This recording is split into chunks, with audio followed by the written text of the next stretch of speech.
तं नमस्ते जस धमे सया मनो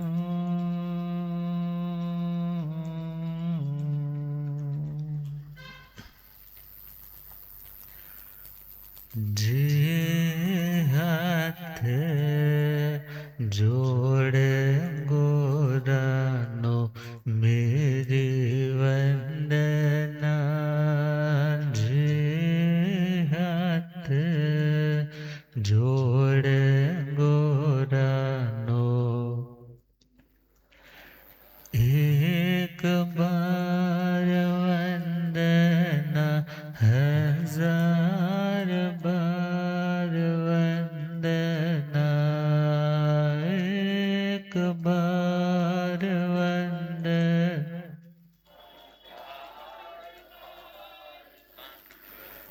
लाख बार वंदना करोड़ बार वंदना लाख बार वंदना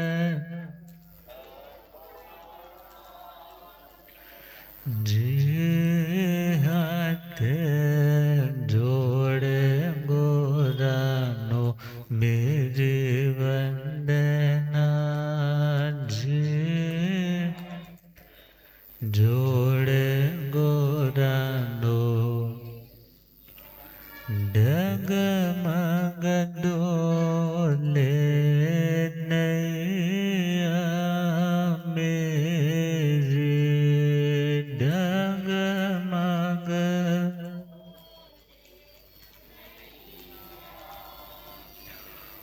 मुझको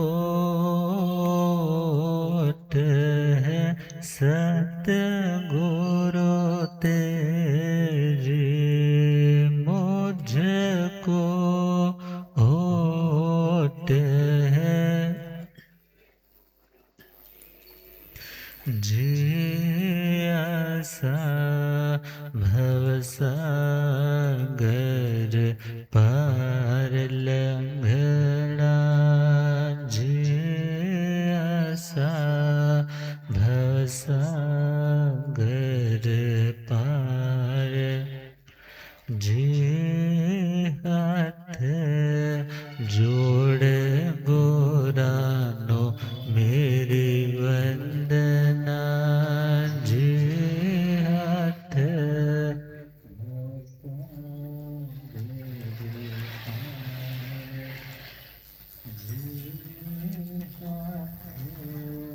जोड़ गोरानो मेरी वंदना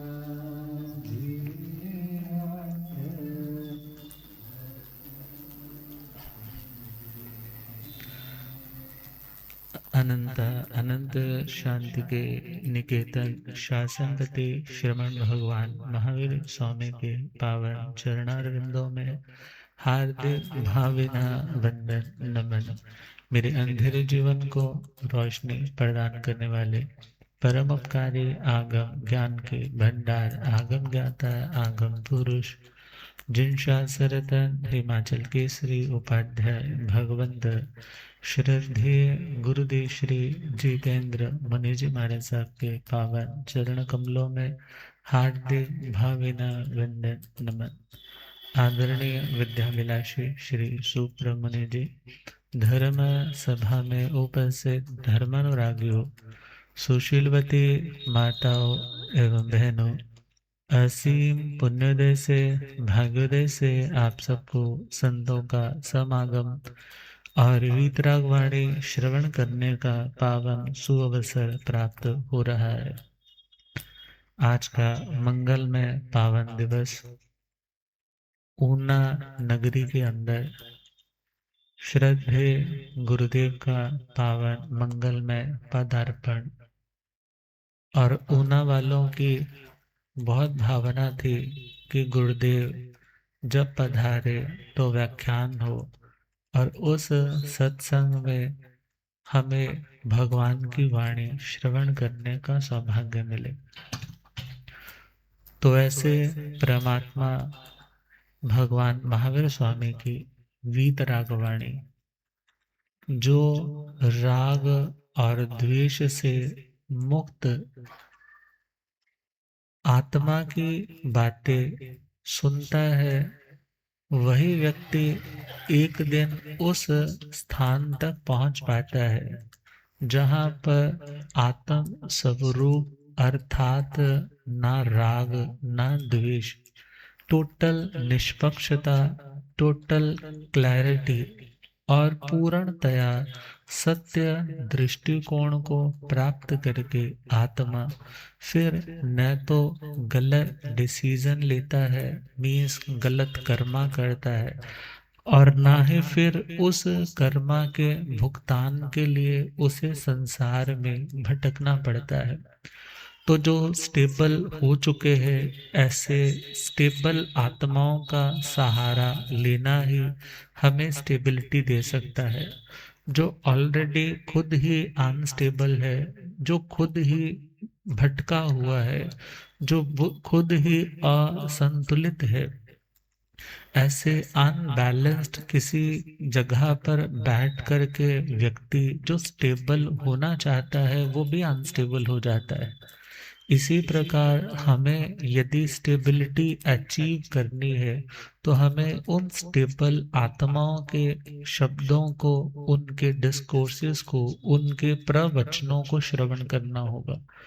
तो शास्त्रों में भगवान की बातें, वीतराग आत्माओं की बातें, जो आत्मा के लिए उन मैसेजेस के समान है, जो आत्मा को परमात्मा स्वरूप तक पहुंचाने में समर्थ और सक्षम है। तो दुनिया में हर व्यक्ति यदि कुछ भी करता है, कहीं भी जाता है, तो उसका एक ही लक्ष्य होता है, ये काम पूरा हो जाएगा तो शांति हो जाएगी, ये काम कंप्लीट हो जाएगा तो टिकाव आ जाएगा। दुनिया में जितना भी भागम भाग है, फाइनली किसके लिए? टिकने के लिए ना, कि हम कहीं टिक सके। बच्चों को भी इसीलिए बार बार समझाते हैं कि बच्चे टिक जाएं। छोटे हैं तो उनको टिकाना कुछ अलग लिहाजे से है, और वही बच्चा बड़ा हो जाता है और वो सेटल नहीं हो रहा, तो उसके लिए क्या बोलते हैं, अभी बच्चे हमारे काम में टिके नहीं है, वो टिक जाएं तो फिर हम कुछ धर्म करें। अर्थात दुनिया में हम कुछ भी करते हैं किसके लिए? टिकाव के लिए, स्टेबिलिटी के लिए। एफर्ट भी हम इसीलिए करते हैं कि हम एफर्टलेस स्टेट तक पहुंच सके। हम मेहनत भी इसीलिए करते हैं कि हम उस लेवल तक पहुंच सके जिस लेवल पर आकर के फिर पराक्रम, पुरुषार्थ, मेहनत, एफर्ट करने की जरूरत न पड़े। तो आज हम कुछ बातें सुनेंगे जो हमें स्टेबिलिटी, जो हमें शांति, जो हमें समाधान देने में समर्थ है। दुनिया में व्यक्ति कौन भटकता है? जिस व्यक्ति के प्रश्नों का समाधान नहीं होता, जिस व्यक्ति के क्वेश्चंस के उसे आंसर्स नहीं मिलते, वही व्यक्ति इधर उधर भटकता है। मगर जिस व्यक्ति को अपने प्रश्नों के समाधान, अपनी उलझनों की सुलझन सुलझाने की चाबी, उपाय मिल जाता है, फिर उस व्यक्ति को इधर उधर भटकने की आवश्यकता नहीं रहती। तो भगवान ने कहा समाधि भाव तक पहुंचने के लिए। कौन से भाव तक? समाधि भाव। समाधि का मतलब, समाधि का सिंपल मतलब समाधानम समाधि। जब आत्मा को हर प्रश्न का समाधान मिल जाए, हर प्रश्न का समाधान मिल जाए कि मेरे साथ यदि किसी ने बुरा किया तो क्यों किया, उसका रीजन भी समझ आ जाए। किसी ने अच्छा किया, ये मेरी इतनी केयर क्यों कर रहा है, इसके पीछे का कारण क्या है, ये भी समझ में आ गया। जब व्यक्ति को समझ में आ जाए कि यदि सुख आता है तो पुण्य के कारण आता है, कोई सुख हमारे बढ़ाने में, बनाने में, सुखी करने में कारण दिखाई देता है, तो उसका कारण वास्तविक रूप में बाहर नहीं है, अपने ही पुण्य का उदय भाव है। अर्थात जब सुख का कारण भी समझ आया कि पुण्य कर्म है, और दुख का कारण भी समझ आया कि इसने परेशान नहीं किया, इसके कारण मैं दुखी नहीं हूं, मैं तो अपने ही पाप कर्म के कारण से दुखी हो। अब समाधान मिला तो समाधि, शांति, स्टेबिलिटी मिलेगी। और यदि समाधान नहीं मिला, तो जिसने आपसे, आपके साथ चीट कर दिया, आपने तो उसका बहुत किया था, मगर उस व्यक्ति के प्रति अब आपके मन में द्वेष आएगा, उस व्यक्ति से आप प्रतिशोध की भावना से भर जाओगे कि मेरे मन में तो ग्रज है, कांटा है, वैर है, प्रतिशोध है, जब तक नहीं निकलेगा तब तक मुझे शांति नहीं मिलेगी। मगर वो शांति का रास्ता तो नहीं है। विचार करो, बहुत सी घटनाएं कितनी बार रिपीट होती है, कितनी बार रिपीटेडली बंदे बदलते हैं, मगर सिनेरियो सेम होता है। और लगभग उन्हीं सिचुएशंस में दोबारा से ट्रिगर पॉइंट मिलने पर व्यक्ति फिर पुनः उसी बिहेवियर में चला जाता है। यदि कोई बहुत अनुकूलता दे रहा है तो उस पर राग लगाव कर बैठते हैं, उससे एक्सपेक्टेशंस करने लग जाते हैं।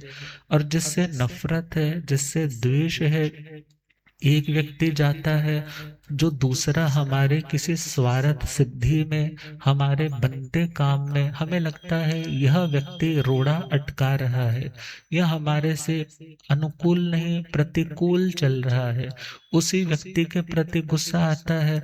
आज एक के प्रति आया, कल दूसरे के प्रति आया, परसों तीसरे के प्रति आया। आदमी डिफरेंट हुए, मगर हमारे रिएक्शंस डिफरेंट, हमारे रिएक्शंस तो डिफरेंट नहीं हुए। यहाँ राग करते रहे और यहाँ द्वेष करते रहे। मगर भगवान का कहना है, राग करना भी तुम्हारा ओरिजिनल स्वरूप नहीं है, और द्वेष करना भी समाधि का रास्ता नहीं है। अर्थात समाधि के लिए समाधान का मिलना जरूरी है। हमारे सभी प्रश्नों के समाधान तो कब होंगे? जब हमें केवल ज्ञान हो जाएगा। क्या हो जाएगा? हमारे क्वेश्चंस के आंसर कब मिलेंगे? जब हमें संपूर्ण ज्ञान प्रकट हो जाएगा। कुछ भी जानना और देखना बाकी नहीं रहेगा। तो ऐसी सिचुएशन में तो हमें खुद को समझाना भी आ जाएगा ना, मेरे साथ यदि ऐसा हुआ तो इसका ये कारण है जी। भगवान को उस टाइम तक तो केवल ज्ञान नहीं था, जब कानों में गवाले ने क्या डाले? कीले डाले। अब ऐसी सिचुएशन में तो उनको तो उस टाइम देखा जाए तो केवल ज्ञान तो नहीं है, मगर हाँ विशिष्ट अवधि ज्ञान है, मना परेव ज्ञान है, केवल ज्ञान की और बस बढ़ते हुए कदम है उनके। मगर ऐसी सिचुएशन में भी उन्होंने मन में क्या दृढ़ संकल्प, क्या दृढ़ विश्वास बना करके रखा है, मेरा दुख मेरे कर्म के कारण आता है, मेरा दुख मेरे कर्म के कारण आता है। और यदि ये आज दुख देने में निमित्त बना है, तो यह दुख नहीं दे रहा, बल्कि दुख देने वाला कौन है? मेरा अपना कर्म।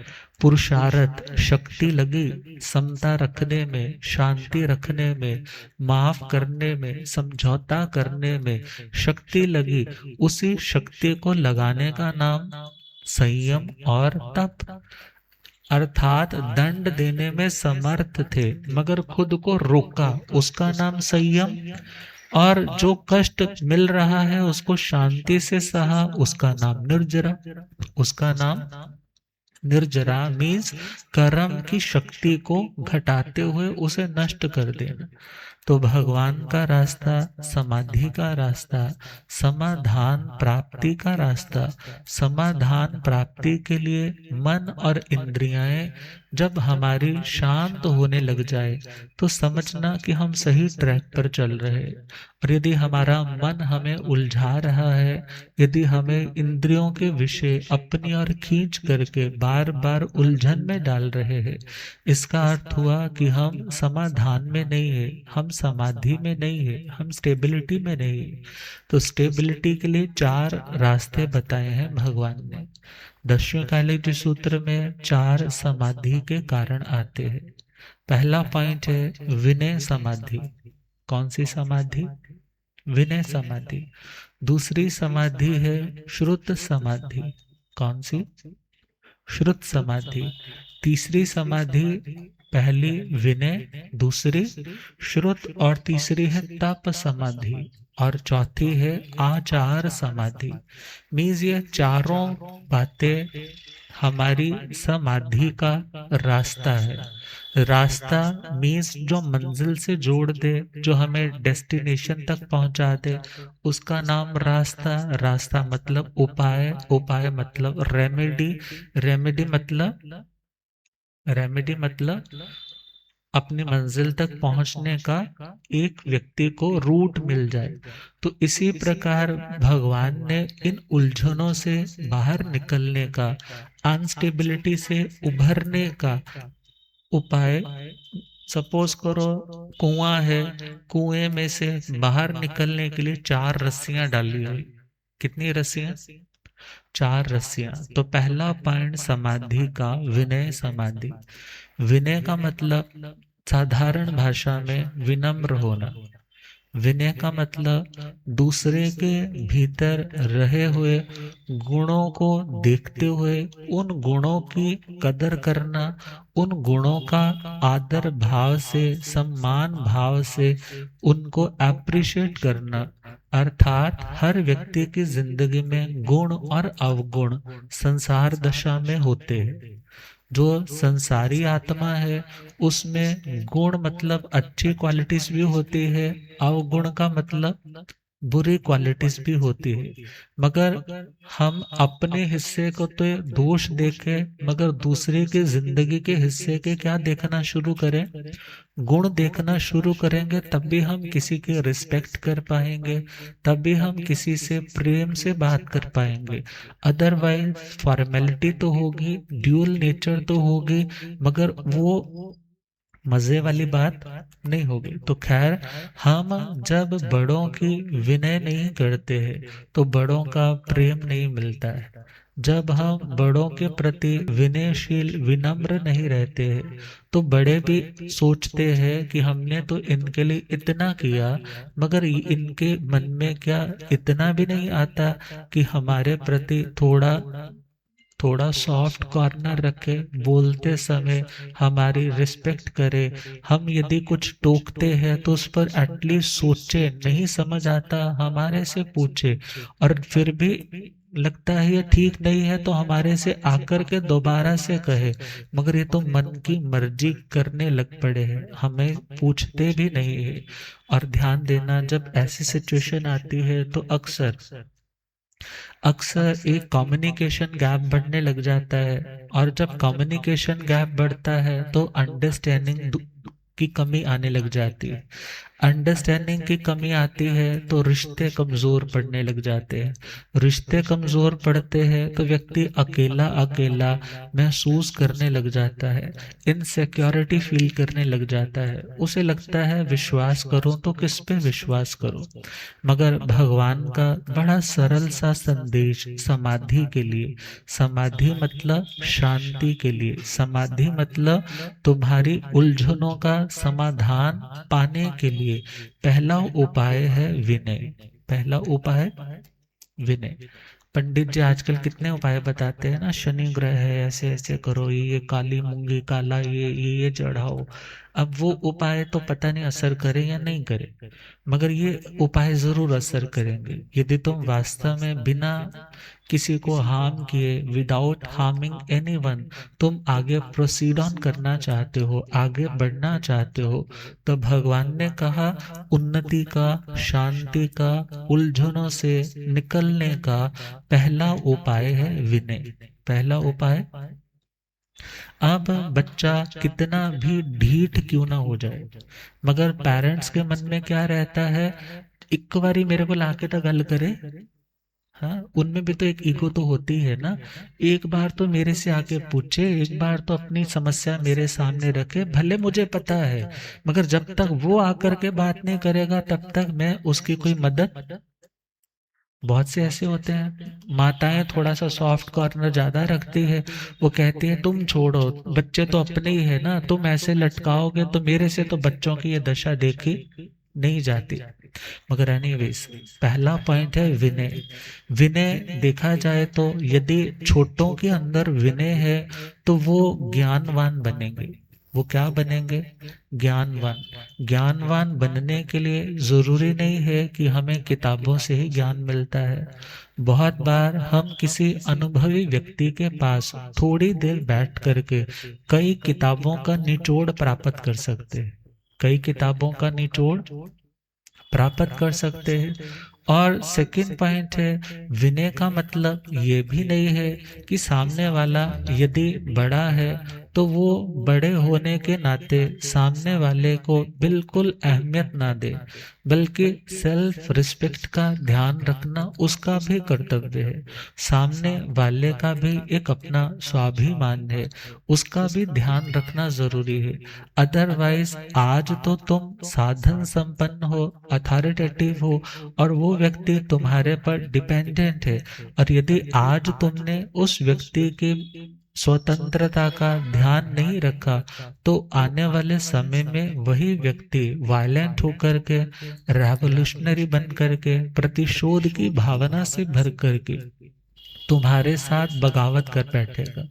तो समझदारी किसमें है? यदि छोटे हो तो इसलिए विनय करो क्योंकि तुम्हें आगे बढ़ना है। तुम्हें बहुत जगह पर बड़ों के अनुभव काम आएंगे, इसलिए नहीं कि वो हमेशा ठीक होते हैं, उन्होंने हमेशा ठीक काम किए होते हैं। बहुत से बच्चे कह देते हैं हाँ आपने तो सारी जिंदगी मजे कर लिए, अब आपको कुछ धर्म समझ में आने लगा तो अब हमें टोकते हो, पानी वेस्ट नहीं करो, ऐसे गाड़ी फालतू में मत घुमाओ, हाँ, फालतू का खर्चा मत करो। जब आप अपने टाइम में थे आपने तो पूरी ऐश की थी। जब आप अपने टाइम में थे आप कौन सा अपने घर के लोगों की, बड़ों की सुनते थे? तब ध्यान देना है, जरूरी नहीं है कि तुम्हारे बड़े बड़े डिसिप्लिन रहे हो, मगर यदि आज उन्होंने ठोकर खा खा करके अनुशासन की अहमियत को आत्मसात किया है, समझा है, तो ये जरूरी नहीं है कि तुम भी ठोकर खाओ और फिर उस ठोकर खा कर के तुम्हें वो लेसन मिले कि हाँ यदि ठोकर लगे तो व्यक्ति गिरता है तो मेरे को बच के चलना है। तो इतनी लंबी जिंदगी नहीं है कि हम हर चीज का एक्सपेरिमेंट खुद करें और गलत एक्सपेरिमेंट करके बाद में हम पश्चाताप करें, फिर उससे लेसन ले, फिर आगे बढ़ने के लिए रीप्लान करें। इसलिए कहा हमें अपने बड़ों की कदर इसलिए करनी है, इसलिए नहीं कि वो हमेशा ठीक होते, बल्कि इसलिए कि उन्होंने जिंदगी में बहुत बार गलतियां अटेम्प्ट की होती है और उनके पास वो अनुभव होते हैं कि ऐसा करने से ये नुकसान होता है।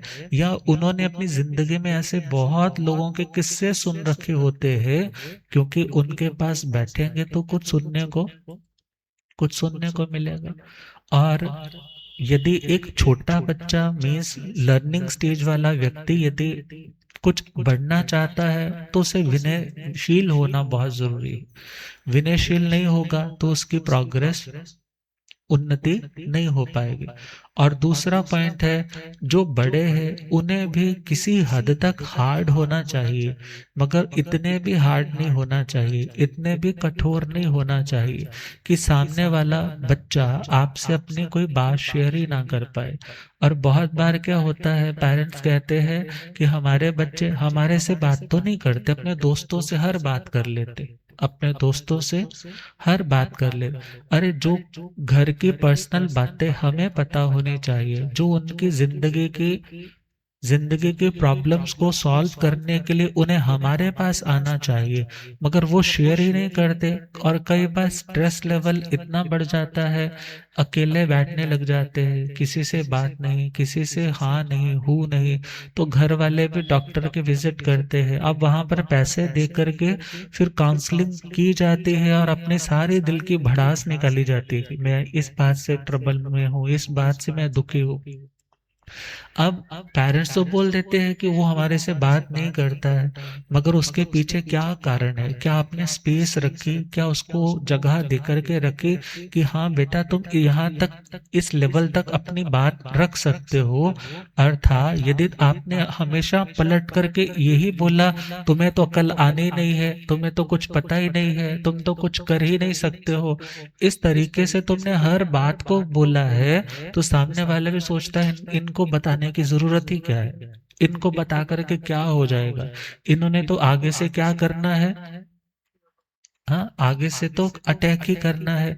तो कहा एटलीस्ट ठीक है, एक हैबिट बनती है, क्यों? क्योंकि हम जिस दौर से गुजरे हैं उस दौर में तो ऐसा ही चलता था।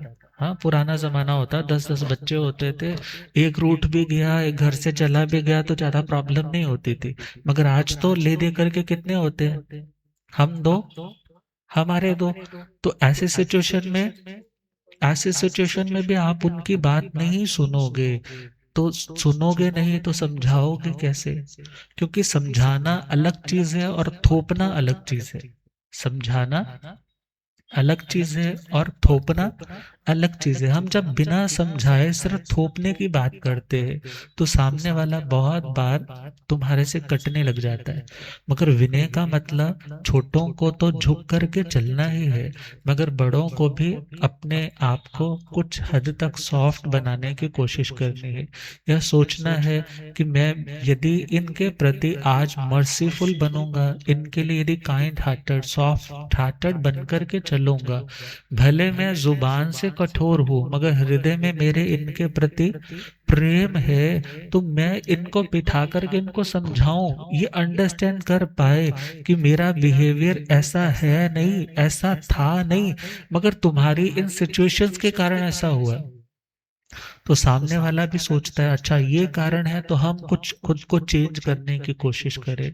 जब वो खुद में चेंज लाते हैं और सामने से भी बिहेवियर में कुछ अच्छा चेंज दिखाई देता है, तो तुम्हारी गाड़ी ट्रैक पर आ सकती। मगर यदि शिष्य को हो, बच्चा को हो, वो भी एडमेंट है, वो भी अपने आप को बहुत ज्यादा सुपीरियर काउंट कर रहा है, तो वो अपने बड़ों की रिस्पेक्ट नहीं कर पाएगा, तिरस्कार करेगा। और भगवान कहते हैं तिरस्कार अवनति लेकर के आता है। अर्थात यदि तुम किसी के गुणों की कदर नहीं करोगे तो वो गुण तुम्हारे अंदर भी प्रकट हो नहीं पाएंगे। तो पहला पॉइंट है विनय समाधि। तो इसमें तो कहा है कि यदि गुरुजन कुछ कहते हैं तो शिष्य का कर्तव्य है कि उनकी बात को सुनने की इच्छा रखे। ये नहीं कि वो बोल रहे हैं और तुम अपना मोबाइल लेकर के बैठे हुए हो। वो तो तुम्हें बड़े परिवार के बड़े तो तुम्हें कोई सुझाव दे रहे हैं और आवाज दे रहे हैं मेरे पास आ तो सही, बात तो कर, बैठ तो सही, मगर हम उनकी बात सुनने की इच्छा ही नहीं रखते। जब सुनने की इच्छा ही नहीं रखेंगे तो उनके साथ हमारा रिश्ता मजबूत कैसे होगा? रिश्ता किसके लिए? हम क्यों जुड़ना चाहते हैं? क्योंकि हमें इतनी अभी समझ नहीं है। जहां जहां ना समझी करें वहां वहां हमें संभालने वाला कोई हमारा बड़ा हमारे सिर पर तो होना ही चाहिए। अब पहला पॉइंट है गुरुओं की, अपने बड़ों की बात को सुनने की जो इच्छा रखता है उस व्यक्ति को कहा है कि वो विनय समाधि का फर्स्ट राउंड क्लियर कर लेता है, अर्थात उसके अंदर विनय प्रकट होती है। दूसरा पॉइंट है कि जो गुरु भगवंत समझाते हैं तो उसको समझने की भी कोशिश करे। एक सुनना है और दूसरा, बोलो, दूसरा समझना है। सुन लिया, सामने वाला बोलता है मैंने जो बोला सुन लिया, हाँ सुन लिया। अब सुन लिया मतलब क्या? सुन करके अगला स्टेप धारण भी किया। धारण करने का, समझने का मतलब जब आप उस चीज को समझ करके जिंदगी में इम्प्लीमेंट करने लग जाते हो तो दिखने लग जाता है कि आपने उस बात को समझा है। और यदि सुन करके उनकी बात को हम समझते नहीं है तो हम विनयशील नहीं है। मीन्स हमने सुना तो सही, क्योंकि हमें थोड़ी सी लिहाज है कि वो बोल रहे हैं तो सुन लिया, मगर हम उनकी बात को समझने के लिए तैयार। हम क्या कहते हैं कि मेरे को जितना समझना होगा मैं समझ लूंगा, मेरे को जितना जरूरी होगा मैं अपना लूंगा, मेरे पर आप फालतू में अपनी शिक्षा झाड़ने की कोशिश नहीं करें। यदि ऐसी बात है तो उस व्यक्ति को समाधि की, समाधान की, स्टेबिलिटी की प्राप्ति नहीं हो पाई। और इवन हम सामने वाले को भी समझने की कोशिश करें। जब समझने की कोशिश करेंगे तभी तो हम अपना भी पॉइंट समझा पाएंगे। और यदि समझने की कोशिश ही नहीं करेंगे तो हम अपनी बात को भी समझा नहीं पाएंगे। बहुत बार मिसकम्युनिकेशन के कारण मतलब सामने वाला कुछ कहना चाह रहा है मगर हम उसको समझने के लिए रेडी नहीं है। जब समझने के लिए रेडी नहीं है तो ऐसी सिचुएशन में क्या हो जाता है, हम अपनी तो सुनाते हैं मगर सामने वाले की सुनते नहीं है।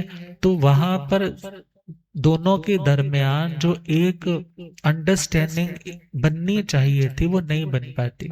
तो भगवान ने बड़ा प्रैक्टिकल पॉइंट दूसरा दिया है कि जो सुना है सुनने के बाद उसे समझने की भी क्या करें, कोशिश करें। और तीसरा पॉइंट है कि जो उन्होंने समझाया है फिर उसके ऊपर चिंतन भी करें कि उन्होंने जो मेरे को समझाया सिर्फ आज के लिए नहीं, उम्र भर के लिए मेरे को इन बातों को कैरी फॉरवर्ड करके रखना है, इनको आगे चलाए रखना है। और अगला पॉइंट है, यदि उनकी बदौलत आपके अंदर कोई क्वालिटी पैदा हो गई है, हाँ, कोई व्यक्ति तुम्हारे से इम्प्रेस हो रहा है, तुमको बहुत अप्रिशिएट कर रहा है, हाँ, या सिंपली कहें तो तुम यदि दुकान पर आज बैठ रहे हो तो चार पैसे बाप से ज्यादा कमाने लग पड़े हो, तो इट डजेंट मीन कि आप अपने पेरेंट्स की डिसरिस्पेक्ट करना शुरू कर दो। भगवान कहते हैं कि यदि तुम कुछ अच्छा स्कोर कर भी पा रहे हो, कुछ आगे बढ़ भी पा रहे हो, तो वहां पर भी तो सोचो ना, तुम्हें यहां तक लाने में भी तो तुम्हारे ही बड़ों का सेक्रीफाइस है। उन्होंने अपना, सिंपल सा बच्चे ने सपोज कोई एग्जाम क्लियर करना है तो माँ की कितनी मेहनत होती है। हाँ, माँ अपना टाइम पर सोएगी, सुबह टाइम पर उठेगी, नाश्ता बनाएगी, लंच तैयार करेगी। हाँ, रात को यदि 12-1 बजे भी पढ़ रहा है तो उठ करके फिर सोचेगी चले इसको कॉफी दे दूं या कुछ और चीज दे दूं। और यदि वो क्लियर हो जाता है तो यदि वो बच्चा कहे सारी मेहनत तो मेरी थी, तो ऐसा तो नहीं है, सारी मेहनत उसकी तो सिर्फ कौन सी मेहनत थी, पढ़ने की।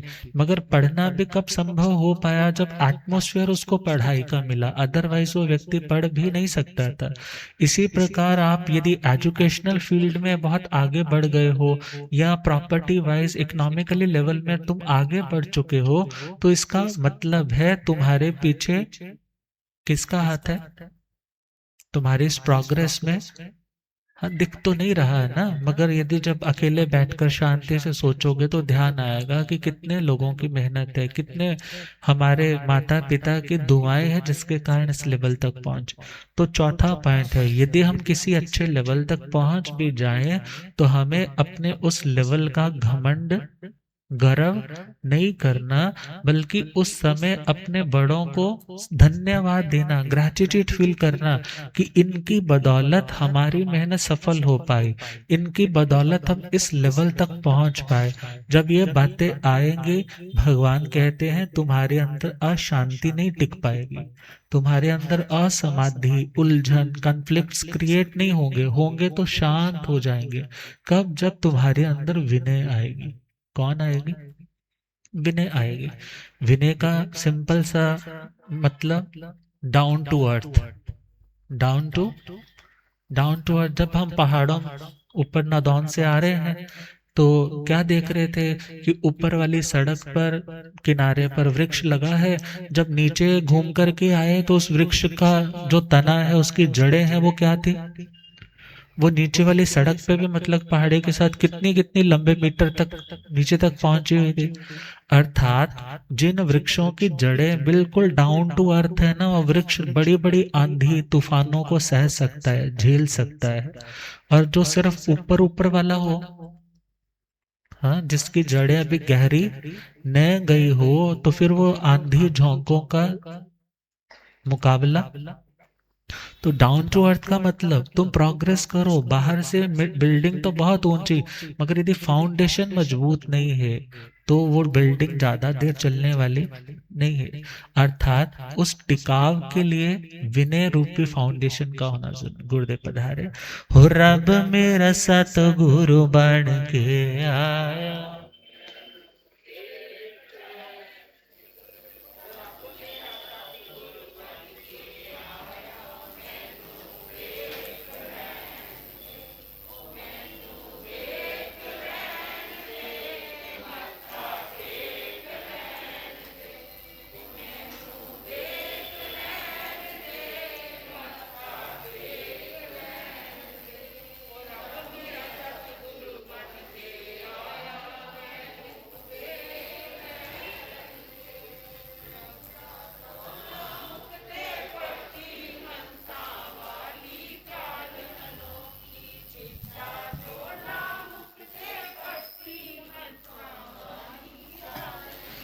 होए थे चुकदाए संसार मैनो, होए थे चुकदाए संसार मैनो।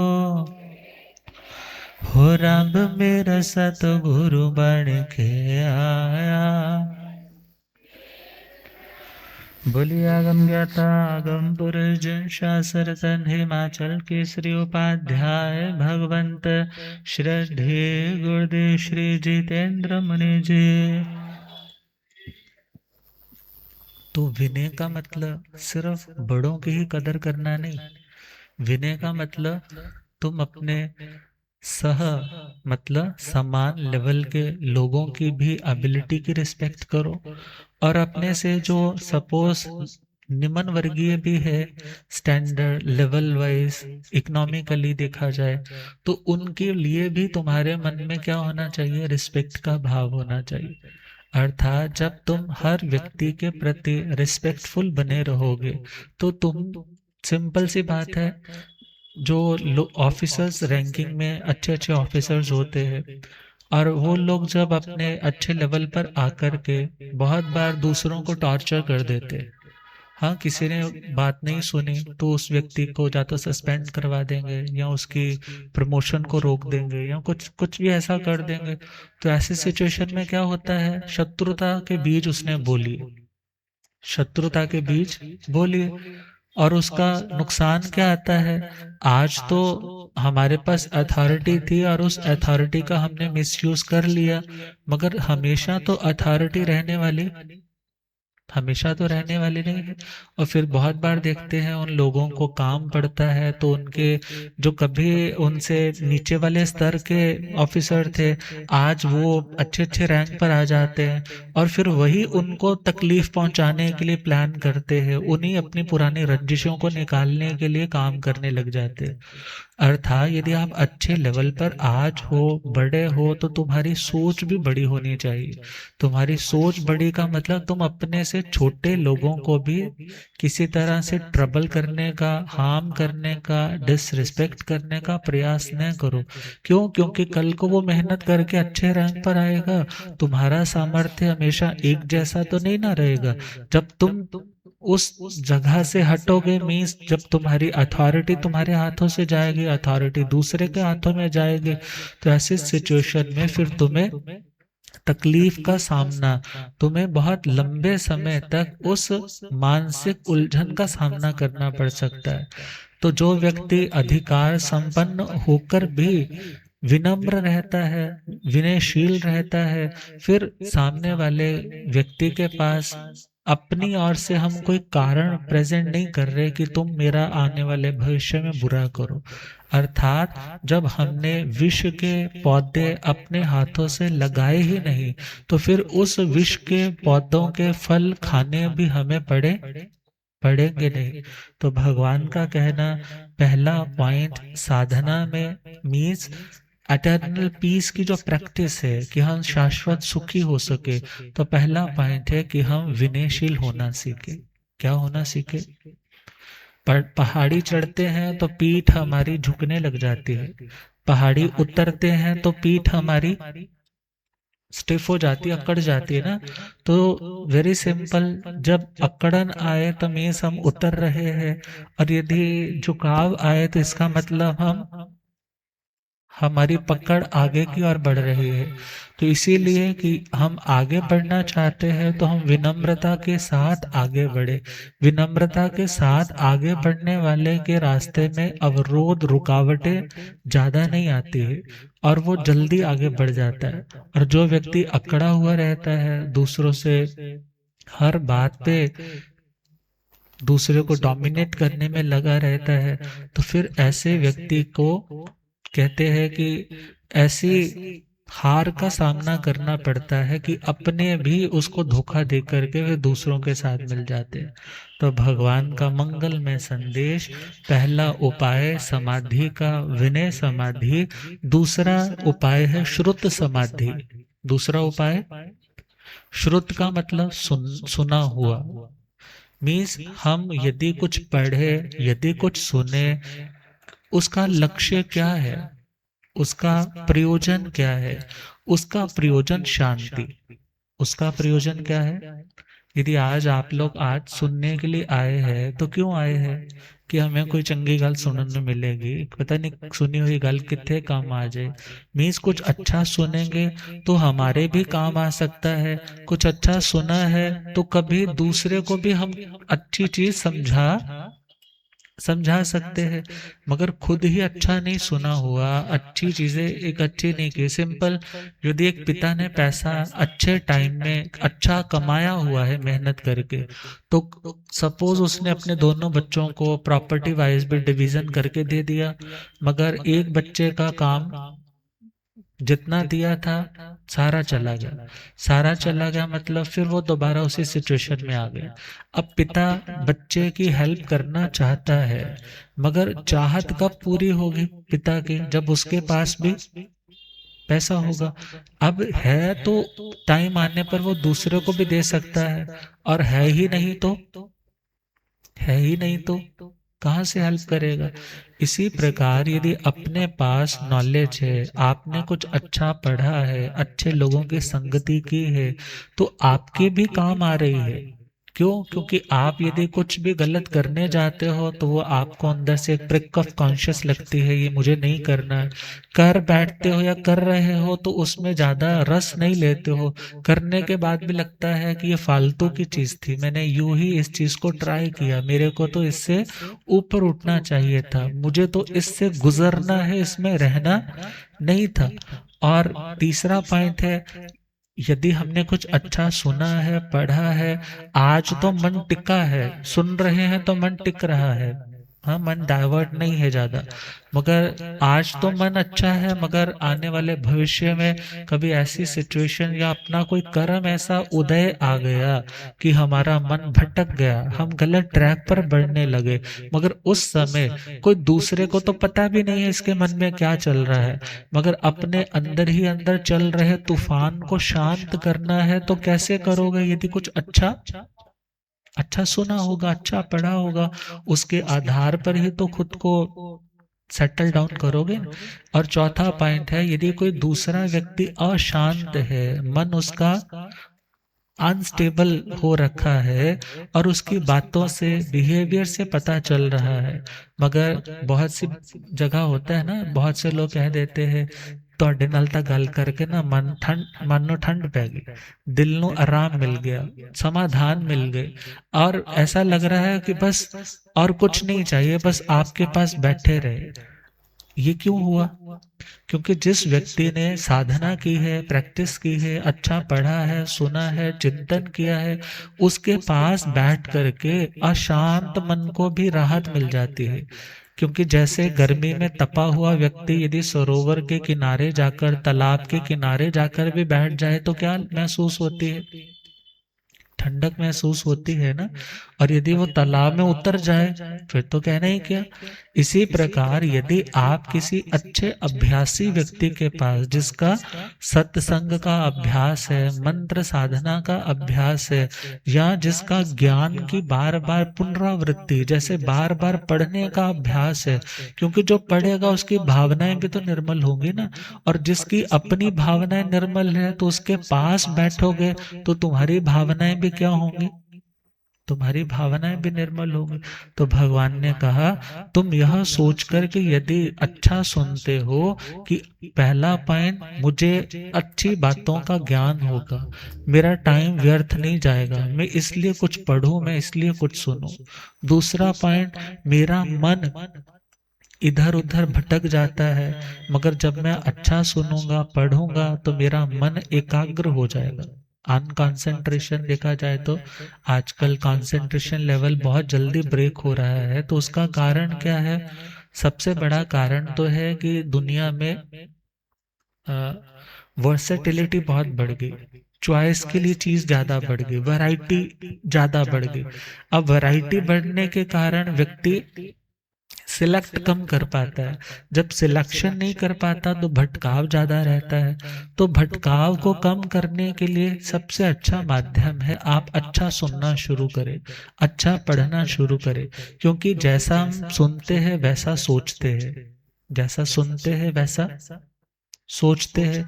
तो जैसा सोचते हैं ना, जैसा हमारा थॉट प्रोसेस होता है, फिर वैसा इमोशन क्रिएट होता है, वैसी फीलिंग क्रिएट होती है। यदि कोई कहता है आज मुझे फील गुड नहीं हो रहा, फील गुड नहीं हो रहा, तो वहां पर क्या चेक कर, मेरा थॉट क्या चल रहा है। अब थॉट चेक किया तो थॉट तो अच्छा नहीं चल रहा था, इसलिए अच्छा फील नहीं हो रहा था। तो इसका मतलब क्या हुआ, थॉट अच्छा क्यों नहीं चल रहा था? क्योंकि मैंने अच्छा सुना नहीं, अच्छा पढ़ा नहीं, अच्छे लोगों की संगति में बैठा नहीं, इसलिए अच्छा नहीं सोच पा रहा था। अब उसी टाइम अपने थॉट को रिप्लेस करने के लिए, जैसे आजकल गोड्डे रिप्लेस कर दे ना, अब ये गोड्डे ठीक नहीं चल रहे, घुटने ठीक नहीं चल रहे, तो क्या कहते हैं कि चलो उसकी 10 साल की गारंटी तो है, 20 साल की गारंटी तो है, कम से कम गोड्डे जुड़ेंगे नहीं, थोड़ा बहुत तो चलेंगे ना। अब वो रिप्लेस, इसी तरह अपने थॉट को भी तो रिप्लेस किया जा सकता है ना। जिस चीज के ऊपर चिंतन चल रहा था उसको बदल करके कोई दूसरा विचार ले आओ, उसके ऊपर चिंतन करोगे तो तुम्हारा वो चिंतन फिर जो इमोशन फीलिंग लेकर के आएगा वो अच्छी लेकर के आएगा। पंजाबी च आंदा है ना, बुल्लिया मन दा की समझाना, इधरों पुट्टना ते इधर लाना।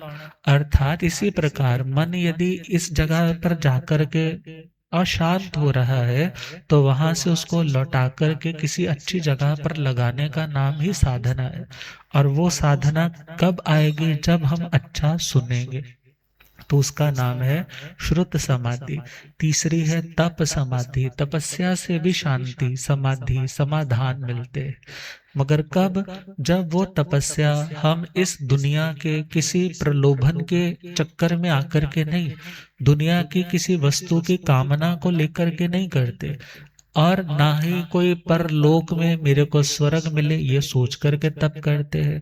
भगवान कहते हैं जो व्यक्ति तपस्या, ना तो इस दुनिया में मेरे को कोई सुख चाहिए उस दृष्टि से मैं ये पेमेंट डालूं। पुराना टाइम था ना, वो जब किसी फोन पे बात करनी होती थी तो क्या होता था, कॉइन डाल लो, नंबर डायल करो, तो क्या होती थी, पैसा तो चला गया ना। अब इसी प्रकार देखना है, एक तो पैसा गया, और यदि बात ऐसे व्यक्ति से की जिससे बात करके मन अशांति हुआ, तो व्यक्ति सोचता है पैसा भी गया और शांति भी गई।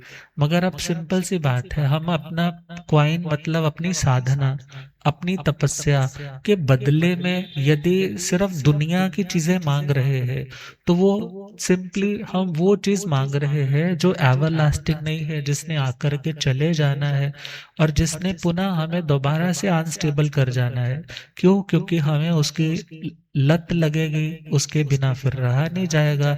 उसे पाने के लिए या उस जैसा पाने के लिए हम दोबारा से तपेंगे, तपस्या तो करेंगे, मगर उस चीज को प्राप्त करने के लिए जिसने आकर के फिर से चले जाना। भगवान ने कहा ऐसी तपस्या बाल तपस्या, अज्ञान दशा की तपस्या तुम तप करो, किसके लिए? प्रशंसा के लिए नहीं, लोक बढ़ाई के लिए नहीं, दुनिया के सुख भोग बढ़ाने के लिए नहीं, बल्कि किसके लिए? कि मेरी आत्मा के साथ जो कर्म के आवरण है, जो कर्म के अंश है, वो कर्म के संस्कार क्या हो सके? अलग हो सके। जो मुझे ना चाहते हुए भी गलत रास्ते पर मुझे बड़ा फोर्सफुली क्या कर देते हैं? धकेल देते हैं। मैं उस रास्ते पर क्यों जाता हूँ? कोई तो कह देता है ना कि भगवान की इच्छा है जी, भगवान ने धकेलना था, गलत ट्रैक पे धकेल दिया। भगवान ने जब उभारना होगा, हम पुकारेंगे तो इनकी इच्छा होगी तो उभार लेंगे। मगर इवन गीता में भी आता है, काम एष क्रोध एष रजो गुण समुद्भवा, अर्थात कामना और क्रोध मतलब असहनशीलता, ये दो ऐसे अवगुण है जो आत्मा को ना चाहते हुए भी गलत रास्ते पर धकेलते हैं। मगर गलत रास्ते पर धकेलने का मतलब क्या हुआ? हमने तो अपना पल्ला झाड़ दिया। ये तो किसके कारण हुआ जी? इस काम के कारण, ये क्रोध के कारण। मगर इस काम और क्रोध को पाला किसने है? आजकल घरों में भी तो डॉग्स पालते हैं ना लोग। हाँ, कितनी कितनी तरह के वो उनकी, हाँ, ब्रीड्स है, जिसमें कोई पिटबुल है, कोई और शिकारी है। अब पाला है तो कभी वो तुम्हारे पे भी अटैक कर सकता है ना? कर सकता है कि नहीं कर सकता? अब जिसको तुमने पाला है, जिसको तुमने फीड दी है, अब जिसको फीड दी है तो वेरी सिंपल, जिसको फीड तुमने दी है तो उसके द्वारा यदि नुकसान भी होगा तो उसकी जिम्मेदार वो नहीं है, बल्कि कौन है? सिंपल पुराने लैंग्वेज में चले जाए ना, तो कहते थे कि सप्पा नु दूध पियाओगे तो लास्ट में किसको डसेगा? और आगे चले जाएं तो हर आत्मा के अंदर दो चीजें होती है। राम जी भी हमारे अंदर है और रावण भी हमारे अंदर है। राम जी भी हमारे अंदर है और बोलो, रावण भी, हर आत्मा के अंदर दोनों चीजें होती है। और यदि तो हम रावण की डाइट का तो ध्यान रख रहे हैं, राम जी की डाइट का ध्यान ही नहीं रख रहे, तो राम जी तो क्या हो जाएंगे? कमजोर पड़ जाएंगे। जब राम जी कमजोर हो जाएंगे, रावण की तो डाइट रोज ध्यान पूरा दिया जा रहा है और राम जी की डाइट दी नहीं जा रही। और जब युद्ध के मैदान में दोनों खड़े होंगे तो जीत वहां रावण की होगी, राम जी की नहीं होगी। किसकी जीत होगी? और हम क्या चाहते हैं? जीत किसकी हो? राम जी की हो। तब डिपेंड करता है हम राम जी का ध्यान रखते हैं कि नहीं रखते। राम जी का मतलब आत्मा का शुद्ध स्वरूप, आत्मा का निश्चय स्वरूप, जिसको सच्चित आनंद बोला जाता है। जिसको क्या बोला जाता है? सतचित आनंद स्वरूप। सत्य का मतलब जिसकी सत्ता, एग्जिस्टेंस है, थी और रहेगी। मीन्स जो किसी की क्रिएशन नहीं है। जो किसी की क्रिएशन होता है, रचना होता है, उसको नष्ट किया जाता है। मगर आत्मा किसी की रचना, आत्मा का कोई क्रिएटर नहीं है। चित्त का मतलब जो चेतना स्वरूप है, जिसका देखा जाए तो अपना धर्म है। चेतना धर्म मतलब जानना और देखना, ऑब्जर्व करना। और आनंद का मतलब सब कुछ जानते और देखते हुए भी ना किसी से राग और ना किसी से। ये आत्मा की क्या है? अपनी ओरिजिनल पहचान है। ओरिजिनल पहचान आत्मा की क्या है? आत्मा है, आत्मा थी, आत्मा रहेगी। आत्मा चेतन स्वरूप है, आत्मा जड़ नहीं है। और आत्मा आनंद स्वरूप है, आत्मा आनंद स्वरूप है। और जब आत्मा को इस बात का ज्ञान हो जाए तो वो तपस्या किसके लिए करनी?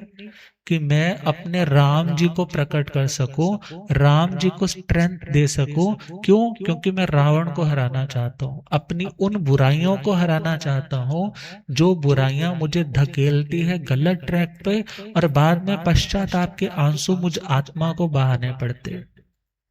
तो चौथी है आचार समाधि, मीन्स नियम, व्रत, महाव्रत, अहिंसा, सत्य, अस्तेय, ब्रह्मचर्य या अपरिग्रह, किसी की भी हम साधना करें तो किसके लिए करें? कि मेरे कर्म आत्मा से जो बुरे हैं, खोटे हैं, वो अलग हो सके। जब इन भावनाओं से हम ये सब साधनाएं करते हैं तो वो समाधि का कारण बनती है। और यदि इनसे हट करके चलते हैं, दुनिया के लिए करते हैं, दुनिया को रिझाने के लिए करते हैं, तो वहां पर दुनिया तो मिलती है, बिछुड़ जाती है, आज अच्छी है कल बुरी हो जाएगी, आज बुरी है तो कल अच्छी हो जाएगी। ये अनस्टेबिलिटी को तुम यदि ये चाहो कि मैं इन चीजों को स्टेबल कर दूं तो ऐसा नहीं हो सकता। तुम बाहर की परिस्थितियों को, उनकी फ्लक्चुएशंस को खत्म नहीं कर सकते, मगर हाँ तुम अपने भीतर की उन फ्लक्चुएशंस को खत्म जरूर कर सकते हो। जो तुम्हारे हाथ की बात है, तुम्हारी मेहनत की बात है, तुम्हारी साधना के आधार पर जो काम करती है। तो मेरे ख्याल से हमने काफी कुछ डिस्कस कर लिया। तो डिस्कशन के बाद कुछ इनके ऊपर चिंतन करेंगे तो तभी धीरे धीरे कुछ चेंज आ पाएगा। तो इन्हीं शुभ मंगल भावनाओं के साथ भाई संजीव जी, बहन नीतू जी, ये आपके ऊना का देखा जाए तो तपस्वी जोड़ा, खूब वर्षों से इनकी निरंतर तपस्या वर्षी तप की चल रही है। और भाई राकेश जी, भाई सुशील जी और पुरी जी और हमारे भाई विनोद जी, जवाहर जी, सभी का बहुत ही प्रेम आपसी, चार परिवार, चार पांच परिवार, मगर भाई असीम जी, मतलब थोड़े से परिवार है मगर सबकी ये भावना कि गुरुदेव पधारे। क्योंकि जब पहले आते थे तो घरों में रुकते थे, अब घरों में दो एक एक दिन करते हुए। तो अब गुरुदेव का कुछ टाइम का शेड्यूल ऐसा है कि गर्मी भी बढ़ रही है, आगे भी बढ़ना है, मगर फिर भी देखा जाए आप लोगों का प्रेम, आप लोगों की भक्ति की नदौन से चलते चलते कहाँ पहुंच गए, ऊना पहुंच गए। और ऊना वालों ने भी अपनी भक्ति खूब खूब भावना के साथ प्रकट की। कितने दूर दूर से सबको बुलाया हुआ है कि हमारे यहाँ पर गुरुजी पधारे हैं। एक खुशी है, एक महोत्सव है कि हमें लाभ मिल रहा है, आप भी पधारे, आप भी शुमार हुए। तो ऐसे गुरुदेवों के प्रति कुछ पंक्तियां गुनगुनाएंगे। जैसे चांद बिना रात नामुमकिन है, जैसे चांद बिना रात ना, मेरी है एक सांस अधूरी तुम बिन है। हो जैसे चांद बिना रात नामुमकिन, मेरी है एक सांस अधूरी, मैं फकीरों सा तेरे दर आता हो, तुझ में हर लम्हा खुदा मैं पाता हो। जैसे चांद बिना रात नामुमकिन है, मेरे हर एक सांस अधूरे। किस किस की भावना ऐसी है गुरुदेव के प्रति? किस किस की है? लुधियाना वालों की, नालागढ़ वालों की, नदौन वालों की, नवांशहर वाले, नंगल वाले, ऊना वाले, सबकी यही भावना है। तो प्रेम से गुनगुनाना है। तू इबादत है मेरे हर रोज मैं कर लो, तू ही आयत है मेरे हर रोज मैं पढ़ लो, तू इबादत है मेरे हर रोज मैं कर, तू ही आयत है मेरे हर रोज मैं पढ़, तू तू मेरी मंजिल, तू ही मंजिल का है जरिया, जो बहे आँखों से तो वो आँख का दरिया। तू मेरी मंजिल, तू ही मंजिल का है जरिया, जो बहे आँखों से तो वो आँख का। जैसे बिन आंसू आँख नामुमकिन है, जैसे बिन आंसू आँख ना, मेरे हर एक सांस अधूरे, जैसे चांद बिना रात नामुमकिन। मेरे हर एक, क्यों हजारों दर पे जाके शीश झुकाओ मैं, क्यों मज़ारों पे हर चादर चढ़ाओ मैं, क्यों हजारों दर पे जाके सर झुकाओ, क्यों मज़ारों पर हरी चादर चढ़ाओ। तू मेरा रब है कहे क्यों और जाओ मैं, तेरे में प्रभु वीर नानक राम पाओ मैं। तू मेरा रब है कहे क्यों और,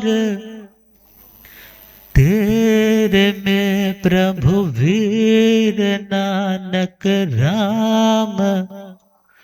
मैं मुसाफिर हूँ भटकता, तू ठिकाना है, मैं हूँ छोटा सा शहर, तो ज़माना है। मैं मुसाफिर हूँ भटकता, तू ठिकाना, मैं हूँ छोटा सा शहर, तो ज़माना। जैसे बिन जज़्बात बात नामुमकिन है, जैसे बिन जज़्बात बात ना, मेरे हर एक सांस अधूरे हो, जैसे चांद बिना रात नामुमकिन है, मेरे हर एक सांस अधूरे, मेरे हर एक सांस अधूरे। तो बड़े बड़े सौभाग्य है, बड़े बड़े वडभागी है जिन्हें गुरुओं के दर्शन मिलते हैं, गुरुओं की सेवा का पावन सौभाग्य मिलता है। और नालागढ़ वाले भी आए हुए हैं, रोपड़ वाले भी आए हुए हैं। देखो नालागढ़ का तो गुरुदेव ने यश कर ही रखी है, क्योंकि 12 जुलाई को पावन मंगलमय उद्घाटन है श्री नवनिर्मित जैन भवन का, और उसी को लक्ष्य में रखते हुए चंडीगढ़ चौमासे की ओर निकले हुए हैं। और सभी लोग, क्योंकि नदियां जहां जहां से भी जाती है अपने किनारों को तो हरा भरा करती है, और जो उस किनारे पर आकर के अपनी कैपेसिटी के अकॉर्डिंगली जितना मटका और जितना उठाने की उसमें क्षमता हो उतना जल लेकर के पहुंच कर ले जाता है। ऐसे संत तो चल रहे हैं ना, बढ़ रहे हैं, और आप लोग आकर के लाभ ले रहे हैं। नौदान वालों ने भी खूब खूब लाभ लिया, पूरे विहार यात्रा में रेगुलर साथ रहे। और ऊना वालों में भी रेगुलर देखा जाए, भाई संजीव जी के बेटे भाई सम्यक जी वो रेगुलर ही रहे, भाई शुभम जी, भाई राकेश जी के बेटे भाई अंशुल जी। तो जो जो भी विहार सेवा में भाई नीतीश जी, सभी के लिए बहुत बहुत साधुवाद है।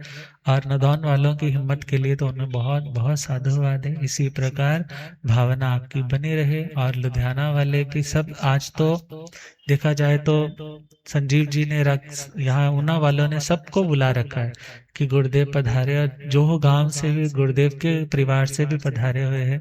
तो सभी के लिए बहुत बहुत साधुवाद, बहुत बहुत धर्म लाभ। हम गुरुदेव अपने मंगल में दिव्य देशना मंगल में श्री वचन कृपा करेंगे इन्हीं भावनाओं के साथ।